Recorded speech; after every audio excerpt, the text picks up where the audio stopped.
Hello, everyone. Welcome to Sovereign Spirits, where we discuss the possibility of this planet and the universe as being a type of trap where we get caught in a reincarnation cycle, partly perpetuated by so-called guides and counselors. And we focus on ways to transcend this cycle by remembering our true essence and using our intention in a willful and empowered way to manifest an afterlife as sovereign spirits. I am Julie McVeigh, and I am here with co-creator and co-host of the show, Wayne Bush. Well, hi, Julie, and hi, everyone. In today's episode, we will be going over our article, which we wrote on June 10, 2024, entitled A Case Against Merging with Source or God. We will be reading this article because we spent a great amount of time writing this article together, and we have carefully worded it the way we like it, and we don't want to forget anything that's important. So Right, and we'll take turns reading the sections just so in case one of us is saying something, it does not mean that was solely that person's idea, but rather this article was a collaborative effort from the both of us. all right, so just to start off, we realize this article will be a little bit controversial. It's a really difficult topic to write about. There's so much on this topic that's unknown. So we just want you to know we do not pretend to know everything. Right. I mean, this is just our opinion. We simply hope to provide evidence suggesting that merging with source or God should be reconsidered. We're not ruling out the possibility that there is a true, genuine source or originator with whom to merge. We feel that since there is such a strong push to merge with source from, the New Age community, that is likely a false copy of the original true source, if there is one. And if there is no original true source, perhaps each of us is an independent source. For example, sources within, who is and who has always been. In other words, that we're not created from any source, and we do not emanate from any source, possibly. And another possibility, of course, is that we're already part of source, and so merging is not even necessary at all. So the first section of our article is recurring theme, oneness and merging. The ideas of oneness and returning to and merging with the divine source are recurring themes in individual experiences, religious texts, mystical traditions, and New Age beliefs. And while it's difficult to determine the precise origin of the concepts, the quest for union with the divine source has been present in various cultures throughout human history. Individuals using meditation, psychedelics, and other methods have reported mystical experiences, visions, or revelations involving a sense of unity or oneness with a divine source or cosmic consciousness. Ideas of union with the divine source are found in ancient Eastern religions such as Hinduism, Buddhism, and Taoism. In Hinduism, the concept of moksha or liberation involves breaking free from the cycle of reincarnation and merging with the ultimate reality, Brahman. Christian mysticism aims to achieve union with God through contemplative prayer, meditation, and the study of sacred texts. Oneness is also within the fundamentalist Christian thinking, which is inspired by the Bible. New Age beliefs propose that individuals can undergo a process of ascension or spiritual evolution where one's consciousness rises to higher levels of awareness and vibration, eventually merging with the divine source or unity consciousness. So, as we progress through this article, ponder the reasons why this idea of merging with Source or God is so prominent in human thinking. Is it something intrinsic within our being, or is it something programmed within us after we came here? Another question to ask yourself might be, is what's the benefit of merging with an external source? Does anybody really know what source is? People have different ideas about what it means to be one with or merge with source. Some believe merging means we lose our identity, yet others believe we retain it. In this article, we generally mean absorption of identity or loss of sovereignty. All right, so the shift from polytheism to monotheism, changing the narrative. Originally, the belief in one God or monotheism was not practiced. Before organized civilizations, many prehistoric cultures practiced animism, which is the belief that spirits inhabit natural objects and phenomena, and that all creatures possess a distinct spiritual essence. Animism, like pantheism, shares the idea of a divine presence within nature. Early human societies exhibited polytheistic traits, worshiping multiple deities associated with natural forces, animals, and ancestors. Archaeological evidence, such as figurines and cave paintings, suggests reverence for various spirits and gods. There were gods for different things: a sun god, a moon god, god of the wind, god of the sea, etc.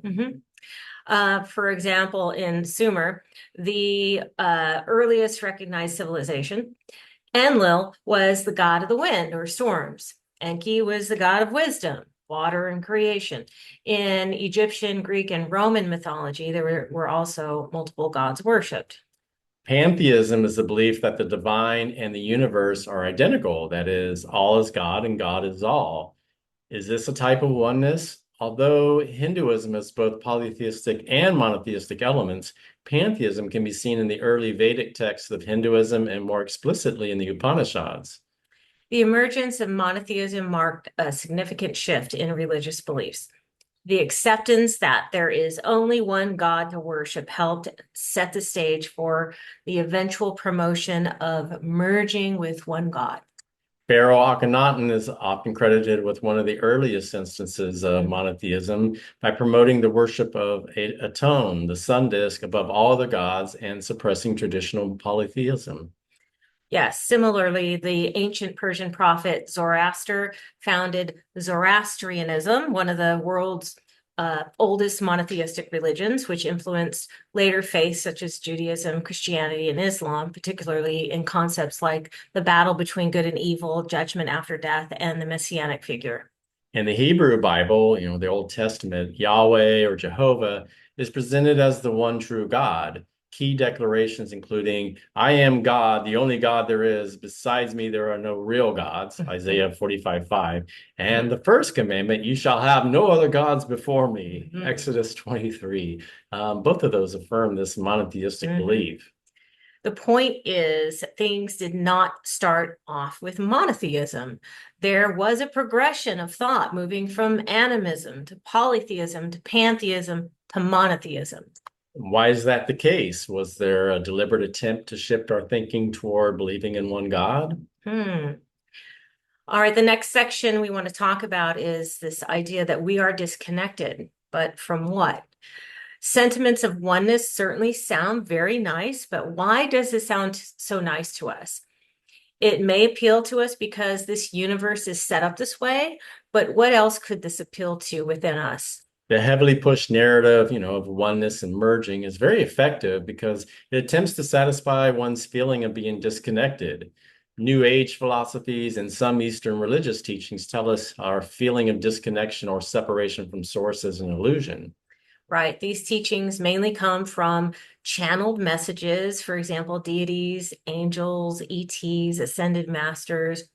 Why do the recipients of these messages automatically trust these sources of information, especially when so many messages are conflicting? Have these beings or entities been properly vetted? And if these channeled entities want you to merge with something, doesn't that imply you're not one with, that is separate from whatever it is they want you to merge with? Right. If separation from source is just an illusion, why does it need or want us to merge with it? The very fact that merging with God or source is so strongly pushed to the mainstream masses of religion and New Age circles should be a red flag, especially because those in control of this exploited system in the astral realms have demonstrated they have ulterior motives. Rather than originating from source, perhaps each of us is truly an eternal individual spirit or consciousness, independent from one another or any external higher or supreme being. If one is disconnected from something, then it might be one's own true essence.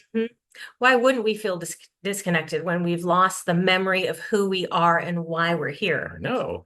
Does this feeling of separation come from forgetting who one truly is, a sovereign true essence, which is not connected at all to some external source or deity? Mm-hmm.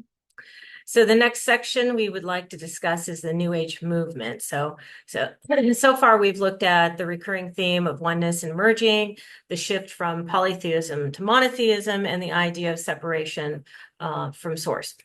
So now we want to investigate perhaps the biggest push toward oneness today, the New Age movement. New Age spirituality draws upon esoteric teachings and channeled messages from spirit guides, ascended masters, and extraterrestrial beings.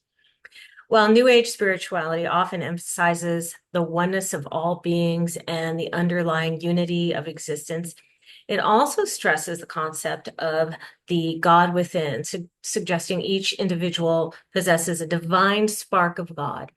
The New Age goal is to awaken this inherent divinity and work to resolve karmic patterns and attachments that bind one to the material world and align us with the divine will, ultimately experience a sense of reunion or merging with the universal consciousness or divine source. The idea is that the same God in you is the same God in me. In this situation, you think you have your own will, but you would really just be doing the will of the one God or God's will. For those with a Christian background, doesn't this sound a bit similar to the body of Christ doing the will of the one God? And what many don't seem to realize is that the beliefs of many New Agers still carry monotheistic overtones, just like the Christian religion from which they managed to escape. Christians believe there is one God from whom they come. For example, they're a child of God. New Agers believe there is one source of which they are a part. They are a divine spark of source. Yeah, and so the next section we want to speak about is fragmented parts. Many in the New Age community say we are fragmented parts of one entity, so separation is just an illusion. And we need to let go of the ego so we can realize we're all part of one being. In other words, we are already a part of Source and we just need to recognize it. Others say we need to return to or merge back with Source, also known as the light, God or Brahman, Source, among some names. As a result of this mentality, we are all one. Not only are we pushed to merge with a being larger than ourselves, we're also encouraged to merge or integrate our fragmented parts with our current soul. We read in the books of out-of-body pioneer Robert Monroe that he believed he needed to collect his I theirs in hopes to reach escape velocity, wink out as a totality, and then pass through the aperture. We feel this temptation to gather all our lost fragments may also be part of the trap to keep us here indefinitely because one has to go on for eons trying to convince free will fragments they must merge with you. Mm-hmm. Doesn't it seem nonsensical that we came here or we come here to experience the illusion we are separate from God so we can discover we have never been separate from God at all? Yeah. The next section is a copy of true reality or holographic reality. A prevailing theory, especially among Gnostics, is the idea that this reality is just a copy of the true reality. Along with the idea of oneness, scientists are now seriously discussing the idea this universe may be a hologram. In other words, each part of a hologram contains the whole image. When you cut a photograph into pieces, each piece has only part of the photograph in it, whereas when you cut a hologram into pieces, each piece contains the whole picture. For example, when you cut a hologram of an apple, a subset of our reality, into pieces, each piece has the image of the entire apple. All right, so this possibility, this may be a holographic universe implies it might not be real, but more like an illusion. It could be a copy of reality, but it could just as likely be a copy of only a small portion of the true reality. And like a hologram, it wouldn't be a pristine copy. It might be distorted, diluted, degraded, copy lacking the full content.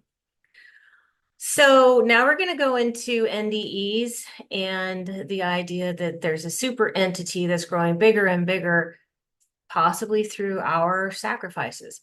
We've looked at the recurring themes, the shift toward monotheism, separation, the push toward oneness, and the part New Age thought plays into this, including fragments and the idea of a copy or holographic reality. How do near-death experiences, NDEs, fit into all of this? During their NDE, many experiencers report encountering a bright light or radiant presence, often described as loving, comforting, and all-encompassing. Some NDEers describe a profound sense of unity or oneness with this divine presence, experience a deep connection to the source of all existence. Many NDEers have also experienced this oneness or the feeling that everything is interconnected to the point they believed they merged with the light. There are NDEers who say merging does not lead to losing one's identity. However, there are others who say the opposite. For example, Justin Hughes said, I knew if I merged totally, I would disappear, would become one. Some near-death experiencers report the being of light is the collective soul of all humanity combined. A man on NDERF.org, NDERF.org, named Israel, wrote about humanity merging with and being absorbed by a super evolved super entity he was shown by an angel named Lamdiel. All right, quote, you, the entire humanity, are going to proceed with it. After the unification process with each other, you humans on Earth are going to make the main evolutionary step, the ultimate one as individual humans. You are going to bond with a greater, enormous spirit. It is going to be a strong, huge, high intensity spirit from the third level of existence, from the forces level. That spirit is going to bond himself with all humanity on the planet Earth. And he continues on to say, it will create a huge new entity, one that will improve your lives tremendously and forever. This huge spirit is quite well known to humanity on Earth. Many people unknowingly already are craving to bond with him. They consciously pray for his help and love him. In some part of their subconscious minds, all people on Earth already know it. And whether they believe in any established religion or not, in times of great need, most humans recognize his existence. They call him God, Elohim, Yahweh, Allah, the Heavenly Father, and many other names, end quote. 3 to 4% of NDErs claim to have met Jesus. Angels and archangels are sometimes seen. One being of light pretended to be the Virgin Mary. So there may be a great deal of manipulation occurring. You think? Many who claim to have merged with the light called it God. A couple were even told that the light is the God of the Bible. Although not a near-death experience per se, the following example was included on NDERF.org website with all the other NDEs and labeled a spiritually transformative experience, STE. The experiencer who described it as an experience of oneness writes, quote, I encountered a definite being or a voice clearly of mystical or unearthly origin. I heard several voices from different locations around me and within me. One said, everything will be all right. One responding to my unasked question, who are you? The response, God of Abraham. This was Mary D. Yeah, and this reveals that the NDE, like God, they want us to merge with, very well could be the same one as the psychotic God of the Bible and other holy writings. It's interesting that the Gnostics said the God of the Bible is a false God, a God of this world, and depicted it as having the head of a lion and the body of a serpent. And it's worth noting that several NDEers who claim to have seen the face of God saw the face of a lion. Speaking of the psychotic God of the Bible and all his tests required for us to prove ourselves worthy sacrificial servants, the New Age justification for the excessive amount of pain and suffering through supposed learning is for us to, quote, grow and evolve. What if the real reason it tells us we need to grow to get bigger and bigger is because it wants to do that itself and is stealing our power by farming us and extracting loosh by doing all the investigation, exploration, and hard work for it? Could it be feeding off us? The Gospel of Philip states God is a man eater. Maybe God is also a soul stealer. Hmm. Soul eater, right? Soul eater. Soul eater. Well, Yes, soul sorry. stealer too, but Soul eater. yeah, both. Yes. All right, the urge to merge sovereignty and choice is the next section that we would like to go over with you. Um, all the manipulation tactics used to keep us coming back should be enough evidence to demonstrate that we indeed have sovereignty and a choice. Also, think about this. If there is a one true source we are being pushed to merge with, wouldn't it be the very one responsible for a system whose creatures are mind wiped, must feed off each other in order to survive, and are subjected to endless pain and suffering through repeated reincarcerations or incarnations? I'm sorry. Exactly. Is that the kind of being one would want to Right. merge with? As independent sovereign spirits or consciousnesses, we can choose not to unite with the being of light collective soul running this deceptive system. Absolutely. The very fact we are being urged to merge with it is evidence we are independent from it and have a choice. And the next section is on the void and our true state of essence, or is it part of the deceptive matrix? Evidence from some NDEs suggests all things may originate from a non-dualistic neutral state, which is sometimes referred to as the void or quantum state. The void or quantum state has been described as neither light nor dark, or as both light and dark. It's beyond the duality of light versus dark, good versus evil, etc. It's non-duality. It's outside space and time. It is paradoxically both nothingness and everythingness. Some might call this void the womb of reality or cosmic cradle from which all experiences are birthed. NDEs who experience the void do not mention experiencing the presence of a deity or a personal being. Also, the void does not appear to be some kind of hive mind collective. It has no will, let alone a will that controls the world or the universe. It seems to be a neutral state of being. So it seems the void is not a personal being at all. People often mistakenly associate God with the light in NDEs and religions, and they think that we should merge with it. But it seems the non-dualistic void exists beyond this light God. The light would most likely come from the void, not the other way around. But could this void still be a part of the deceptive matrix? Perhaps it's the fabric of the deceptive matrix reality. And so it just feels beyond space and time and like a safe, neutral state to recollect our memories. We don't know. We must not necessarily assume the void is the state of our true essence. It may very well be the place from which all the things in the matrix originate. The idea there is a creator and a creation may be due to the fact that we are in duality, where there is space and time, cause and effect, and thus separation. If we come from a non-dual state, then each spirit is beyond space and time and therefore has likely always existed and will always exist. All right, so the next section is called Philosophy, the One. In philosophical thinking, Plotinus, the founder of Neoplatonism, expanded upon Plato's concept of the good by introducing the idea of the one. Unlike previously discussed concepts of a single source, Plotinus's notion of the one is a transcendent principle beyond all attributes, including being and non-being. The one is the source of all existence, but it is not an act of creation, as activity cannot be ascribed to something immutable and unchangeable. Yeah, and although Plotinus described a process of spiritual ascent or purification leading to union with this divine source, he also taught that the one is supreme and totally transcendent, containing no division, multiplicity, or distinction. It is beyond all categories of being and non-being, cannot be any existing thing, and is not merely the sum of all things, but is prior to all existence. Right, end quote. The next section, End quote. Yeah. yes, true essence.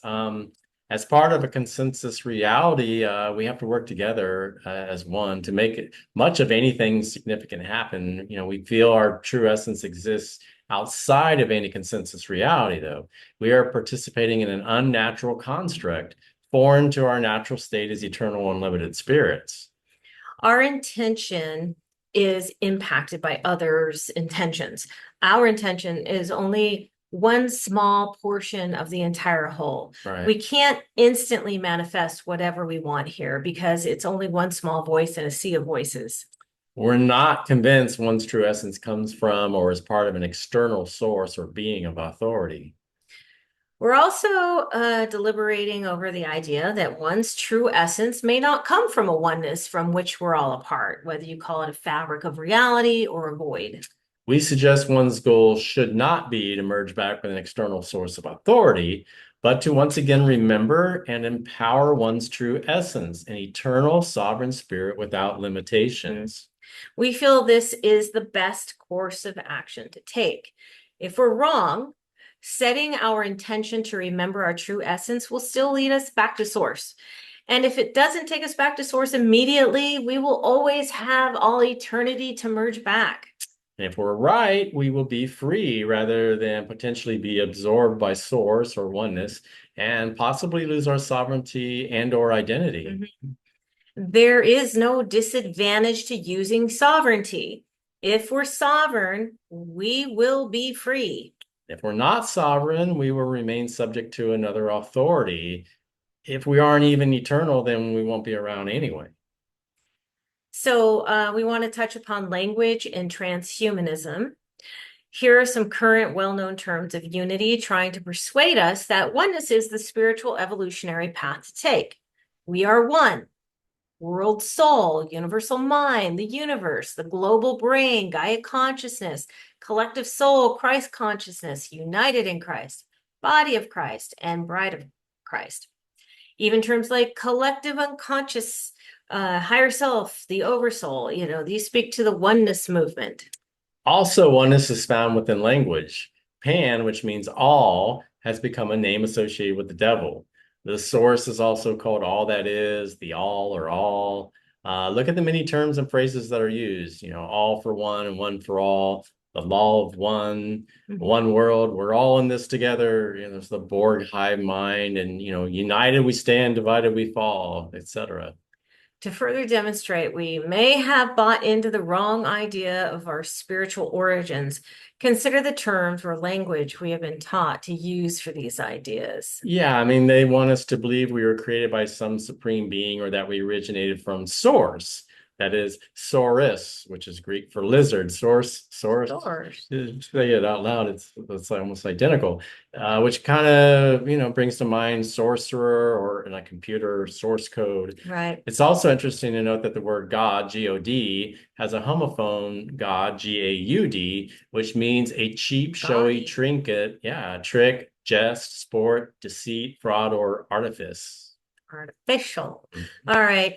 Even the word one is a homophone for the word W-O-N, which implies you are victorious or a winner. Interestingly, even modern science points to something that seems to shift us toward oneness, the singularity. Right. What scientists call the singularity could result in a convergence of humans and machines.